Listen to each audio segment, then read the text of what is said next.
रात गए एक सीनियर एडवोकेट ने ये कॉल दे दी और चलो चलो सुप्रीम कोर्ट चलो, ये नाजुक वक्त है, पुरअमन रहना है। पीपल्स पार्टी की ये तारीख रही है कि जो भी हक सच की आवाज़ करता है उसको ओहदे से हटा दिया जाता है। खैर एतजाज़ एहसन साहिब को कहीं ना कहीं से कोई ना कोई एक रेड सिग्नल मिला। पीटीआई और Pakistan Muslim League Noon backdoor राबिते इनके शुरू हो। अगर forward bloc Pakistan Peoples Party में बन गया, नून लीग में तो तकरीबन बन चुके हैं, तो फिर हालात इन दोनों पार्टीज के मजीद खराब हो जाएंगे। अस्सलाम वालेकुम, मैं हूं जवाद बाकर। चौधरी एतजाज़ एहसन साहिब ने रात गए एक वीडियो बयान जारी किया जिसमें उन्होंने वकला से कहा कि अदलिया के बचाव के लिए सुप्रीम कोर्ट के बाहर पहुंचे और इसके अलावा अदलिया की हिफाजत के लिए सुप्रीम कोर्ट पहुंचे। अदलिया बचाओ और चलो चलो सुप्रीम कोर्ट चलो, ये नाजुक वक्त है, पुरअमन रहना है। कौन सा ऐसा इशारा है, कॉल है, मैसेज है जो एतजाज़ एहसन साहिब को आया और रात गए एक सीनियर एडवोकेट ने ये कॉल दे दी, और वो भी वीडियो बयान में। उन्होंने वीडियो बयान में बाकायदा तौर पर कहा कि सुप्रीम कोर्ट पहुंचे अदलिया के बचाव के लिए। ये बहुत बड़ी अलार्मिंग सिचुएशन बनती चली जा रही है दोस्तों। अब इसके साथ एतजाज़ एहसन साहिब जो कि बिल्कुल पाकिस्तान पीपल्स पार्टी से अलग नजर आते हैं, खोसा साहिब से, सरदार लतीफ़ खोसा साहिब से पहले ही ओहदा ले लिया गया है। जो वो पीपल्स पार्टी के वकला एक फोरम होता है उसके वो प्रेसिडेंट थे, सदर थे, उनसे वो ओहदा भी वापस ले लिया जाता है। सिर्फ उन्होंने इलेक्शन के बारे में बात की थी कि 90 दिन में इलेक्शन होना चाहिए, पीपल्स पार्टी को ये नागवार गुजरा। उसके बाद एतजाज़ एहसन साहिब के जितने भी ये लास्ट कुछ अरसे से स्टेटमेंट आ रही हैं वो किसके हक में आ रही हैं, ये आपके सामने है। मुस्तफ़ा खोखर साहिब, उन्होंने इंसानी हकूक़ की बात की थी, उन्होंने ओहदे से हटा दिया गया पीपल्स पार्टी। फैसल रजा आबदी साहिब अगर तारीख देखें तो उनको भी साइड लाइन कर दिया गया था। पीपल्स पार्टी की ये तारीख रही है कि जो भी हक सच की आवाज़ करता है उसको ओहदे से हटा दिया जाता है। पहले ये बात होती थी मशहूर नून लीग के हवाले से, मगर अब ये बात मशहूर हो गई है पाकिस्तान पीपल्स पार्टी के हवाले से कि ये लोगों को ओहदे से हटा देते हैं। अब देखिए ये लोगों को ओहदे से हटाने के पीछे असल में कहानी क्या है और चौधरी एतजाज़ साहिब का रात गए ये वीडियो बयान कितनी अहमियत का हामिल है। ये दो एलिमेंट समझना, और तीसरी एक बहुत अहम चीज है, खबर है, जो बैकडोर राबिते हो रहे हैं ये कौन करवा रहा है और इनमें कौन कौन से पार्टीज के लोग शामिल हैं जो आपस में बैठकर बातें कर रहे हैं। सबसे पहले आप समझिए कि जो लोग हैं ये जो जिनको ओहदे से हटा रहे हैं अब इस वक्त करंट पोजीशन में पीपल्स पार्टी वाले, ये सिर्फ और सिर्फ मुस्लिम लीग नून को बता रहे हैं कि देखो जो भी हमारे खिलाफ बात कर रहा है, यानी कि खासतौर पर मुस्लिम लीग नून के बयान के खिलाफ बात कर रहा है, जो भी इलेक्शन करवाने की बात कर रहा है हम उसको ओहदे से हटा रहे हैं, जो इंसानी हकूक की बात कर रहा है मगर है हमारा बंदा, हमारा जहां पर बस चलता है हम उसको ओहदे से हटा देते हैं। हम आपके साथ खड़े हैं और खड़े रहेंगे, हम तो ये कुर्बानी दे रहे हैं।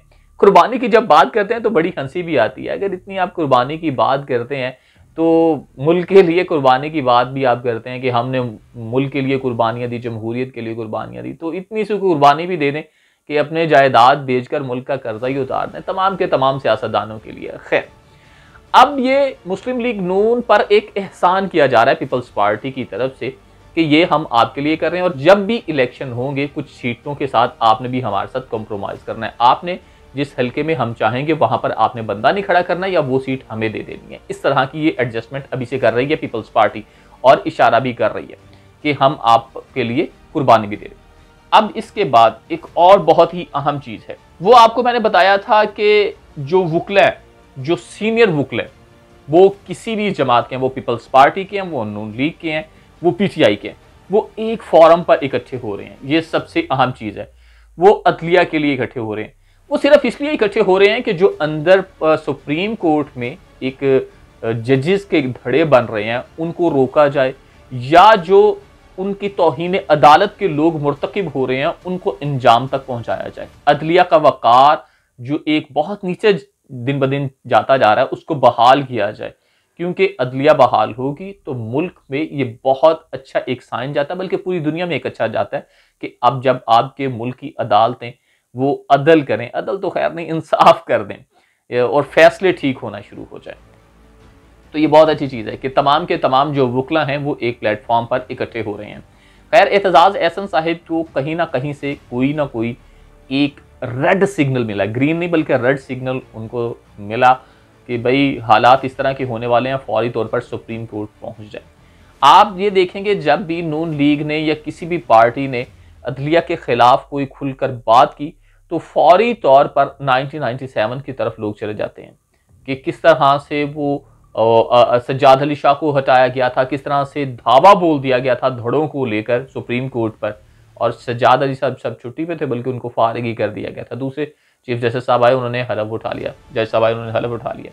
अब ये कहते हैं कि मामलात उस तरफ ना चले जाएं। अब दूसरी जो बहुत ही अहम खबर आपको देने वाला हूं वो है बैकडोर राबिते। एक बहुत ही नामवर सहाफ़ी हैं, उनके ज़रिए से ये खबर चल रही है, अभी गर्दिश कर रही है मार्केट में, थोड़ी थोड़ी गूंज रही है इसकी आवाज़ कि पीटीआई और Pakistan Muslim League Noon backdoor राबिते इनके शुरू हो गए हैं, क्योंकि इस्टेब्लिशमेंट ने इनको वाज़ेह तौर पर कह दिया है कि आप बैठें और आपस में मामला तय करें। जब PMLN की तरफ से कहा गया कि आप भी सेंटर में बैठ जाएं तो उन्होंने साफ इनकार कर दिया कि हमने अब नहीं बैठना, आप आपस में बैठकर मामला तय कर लें, जहां पर बैठना है, जो कमेटी बनानी है, जो जो आपके पॉइंट्स हैं उनको आप एक दूसरे के सामने रखें। ये बहुत अथेंटिक खबर है। ये इतना भी मैं आपको बता दूं कि मुस्लिम लीग नून की तरफ से ख्वाजा साद रफीक साहब हैं और उनके साथ एक दो साथी हैं, और जबकि इधर से जो PTI की तरफ से असद उमर साहब हैं और कुरैशी साहब हैं, परवेज़ खटक साहब हैं, जो एज यूजुअल इनकी कहीं भी जाते हैं एग्रीमेंट करने के लिए या कोई मुज़ाकरात करने के लिए, तो यही 3-4 जो सीनियर लोग हैं ये होते हैं उस पार्टी में।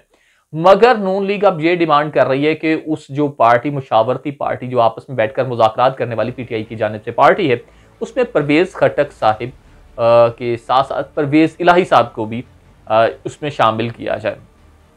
परवेज़ इलाही साहब आपको पता है कि वो दूसरी साइड से आए हैं, तो वो फिर एक मामला ज़रा वो अपने आप में भी कंफर्ट जोन में चले जाएगी PMLN, क्योंकि चौधरी बरादरान हमेशा से उनकी तारीख रही है कि वो बांध लेते हैं, कहीं ना कहीं एडजस्ट करवा देते हैं या कर लेते हैं। एक ये चीज़ है, बहुत अहम खबर है ये कि अब ये एडजस्ट हो भी पाएंगे कि नहीं हो पाएंगे, मगर बहुत तेज़ी से ये मुज़ाकरात की जानिब जा रहे हैं। अगर इन मुज़ाकरात को देखा जाए तो दूसरी जानिब PTI को शदीद धचके भी लग रहे हैं। PTI को ये भी बताया जा रहा है कि भाई अभी आपके हाथ में कुछ मामला नहीं है। जो स्टैब्लिशमेंट है वो पीछे हटने का नाम नहीं ले रही, और जो PDM है वो भी आगे आके फ्रंट फुट पर खेल रही है। और अगर पीपल्स पार्टी की बात की जाए, पीपल्स पार्टी में अनकरीब आप देखेंगे जिस तरह से वो लोगों को निकाल रहे हैं, एक फॉरवर्ड ब्लॉक टाइप बन जाएगा, क्योंकि आज खोसा साहब की, एतजाज साहब की जब वो आपस में मीटिंग होगी और तो फिर एक बड़ी अजीब सी सिचुएशन बन जाएगी। अगर forward bloc Pakistan Peoples Party में बन गया, नून लीग में तो तकरीबन बन चुके हैं, तो फिर हालात इन दोनों पार्टीज के मजीद खराब हो जाएंगे। एक सर्वे हुआ है जिसमें आपको जाते जाते खबर दे दूं, इलेक्शन के हवाले से पाकिस्तान तहरीक इंसाफ वाज़े लीड से जीत रही है, बड़ी एक लीड से जीत रही है अब की सूरत हाल के मुताबिक। इन फ्यूचर अगर ये इलेक्शन नहीं करवाते तो उसके मुताबिक फिर ये मामला अगर बिखर जाएं या ये सर्वे बिल्कुल डिसबैलेंस हो जाए तो वो अलग बात है, मगर अब तक के सूरत हाल के मुताबिक जो सर्वे करवाया गया वो पाकिस्तान तहरीक इंसाफ वाज़े लीड से जीत रही है।